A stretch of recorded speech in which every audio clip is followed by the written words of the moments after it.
최강욱이 다시 나옵니다. 한번 들어보시겠습니다. 자, 그런데 이제 우리가 여기서 좀 확인해 봐야 될 게 조국 장관하고 네. 전 장관하고 노영민 전 비서실장하고 네. 윤석열 검찰총장 임명 당시의 상황을 조금 서로 다르게 이야기한 대목이 있습니다. 이제 조국 네. 전 장관은 민정수석 당시에 인사 검증 과정을 거쳐서 뭔가 윤 총장 임명을 반대하는 입장을 했다. 네. 이런 거고 노영민 전 비서실장은 민정 쪽에서 그런 반대 의견이 없었다라고 얘기를 하는 거거든요. 네. 공직기강 비서관으로서 이제 두 분의 의견이 지금 엇갈리는 상황인데 어떻게?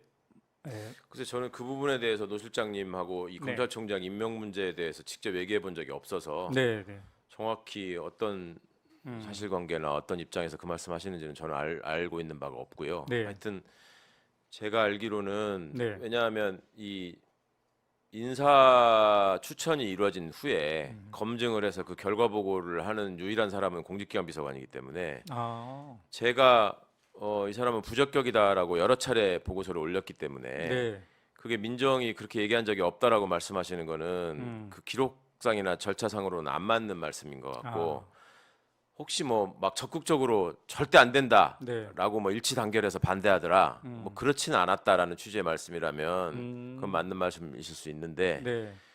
민정에서 특별히 자, 여기가 아주 중요한 대목입니다. 노영민은 민정에서 반대하지 않았다는 거예요.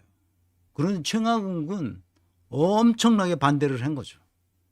80페이지 짜 시뻘건 보고서를 통해서 이 사람은 절대 안 된다라고 했던 거예요.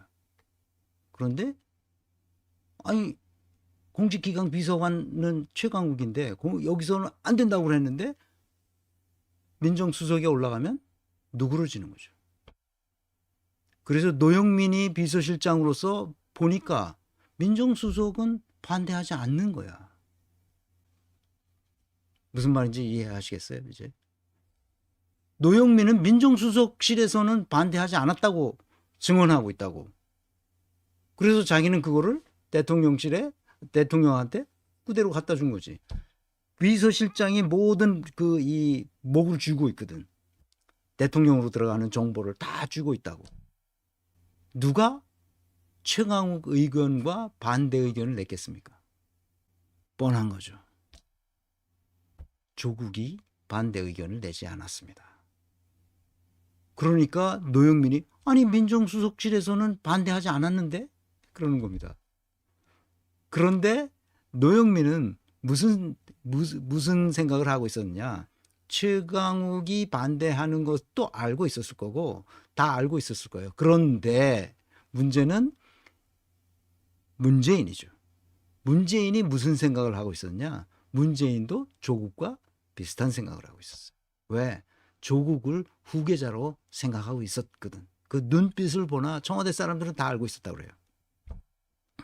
조국이 있어빌리티 있고 신원서판도 좋고 경력도 좋고 한국의 케네디가 될 수도 있고 뭐 그런 얘기를 한 거죠. 그리고 얼마나 들떠 있었겠어. 그래서 이거 더 긴데 여기까지만 들어도 어떤 사건이 어디서 어떻게 벌어졌는지 알 수 있는 거죠. 노영민이 그래서 사실을 말한 거예요. 노영민 말에 의하면 민정수석실은 반대하지 않았다고 하는 말이 의미가 있어요. 왜냐?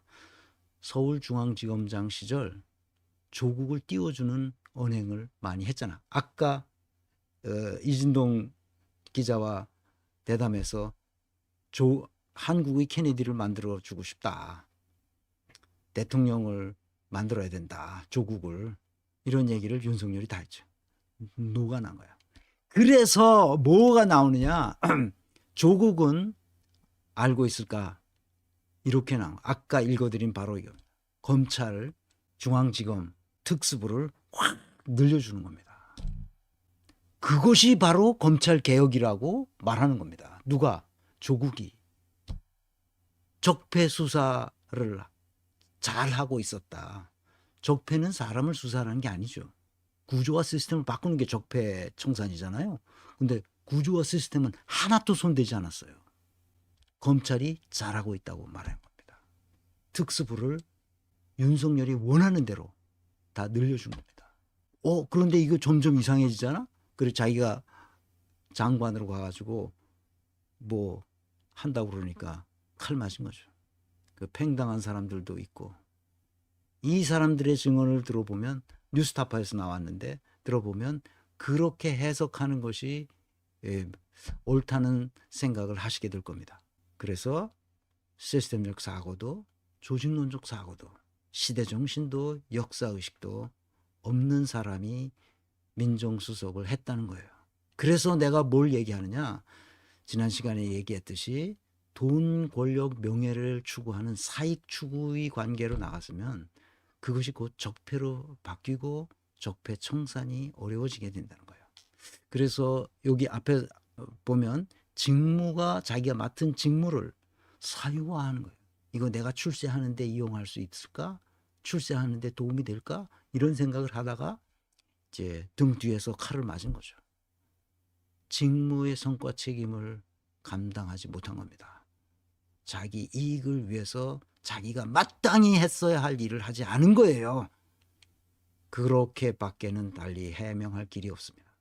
그래서 다시 촛불혁명의 정신으로 돌아가야 됩니다. 문재인과 조국, 윤석열과 한동훈, 이 윤석열과 한동훈을 그 심판하겠다, 좋아요. 그리고 심판하면 적폐가 청산됩니까? 구조와 시스템을 어떻게 개혁해야 되는지도 모르는 조국이, 그래서 이서빌리티 만들어 가지고 이 민주당 지지하는 사람들을 다 끌어다가 그게 이간질 시키는 거고, 그게 갈라치기 하는 거지. 무슨 짓을 하는 거야 지금 조국이. 나는 조국을 미워하지 않아요. 네가 할 수 있는 걸 해라. 너는 그걸 할 수 없다니까. 해본 적도 없잖아. 훈련받은 적도 없고 그런 경험도 없는 사람이 어떻게 그걸 한다고 그래. 쥐젖 하나, 그냥 지지면 되는 거를 레이저로 지지면 되는 쥐젖 하나를 제대로 못하는 사람이, 촛불혁명의 정신을 배신했던 사람이 적폐를 청산할 수 있다고 말하는 것은 거짓말입니다.